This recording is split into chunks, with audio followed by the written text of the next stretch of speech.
Sistine Feibel and Rumia Tingle are heading for the Alls-on-No Imperial Magic Academy when a man speedily rushes toward the two girls as he was running late, causing Sistine to react by using magic to throw him into a fountain. The entire class is getting impatient as the new substitute teacher is late. He finally arrived and turned out to be the same person Sistine and Rumia encountered earlier. He sloppily introduces himself as Glenn Radars. He was placed there on a recommendation by one of Alls-on-No's professors, Celica, despite Radars having no known background to be fit to teach their students, not having a teaching license, nor any ambition. In his first day of school as a temp, he starts their self-study session and immediately takes a nap. His arrogant and lazy behavior continued on through the next day, to the point of frustrated Sistine threw the glove at Glenn's face and challenges him to a magic duel, to which Glenn accepts, on his condition that both he and Sistine uses Shock Vault. The latter fires first, and Glenn was immediately zapped. However, to their surprise, he stood himself up and unsuccessfully attempts to fire Shock Vault. Despite Sistine clearly winning the duel, Glenn continues to spew his absurd behavior and calls it a draw, leaving Sistine remarking that there is no hope for him. Following day, Glenn's cocky and unmotivated behavior has not changed after the duel. Lynn asks Glenn about rune magic, but Sistine discourages her and offers to teach about magic instead.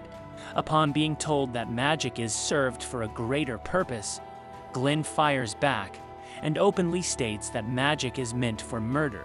Feeling hurt by his response, Sistine slaps his face and storms out from the class in tears. Later, Rumia asked Glenn about his past life before becoming their substitute teacher. However, he stops short of the conversation before he could speak any further. Rumia then tells Glenn her reason for learning magic and why she is determined to help others is that she wanted to repay someone who had rescued her after she was kidnapped 3 years ago, and asks him to apologize to Sistine as she is aware that magic is important for her after the passing of her late grandfather. The next morning, Glenn apologizes to Sistine after admitting he took it too far despite his hatred of magic, before he immediately goes on to criticize the entire class for not mastering Shock Vault, revealing that it was simply not powerful enough with their current chanting method. He then explains his students to think radically about the meaning of magic and their chants in order for the Shock Vault to be more effective. Even he went as far as to cast Shock Vault with his own simple chant, and urging students to not use the magic textbook. Thus the entire class slowly started to gain interest and respect for Glenn.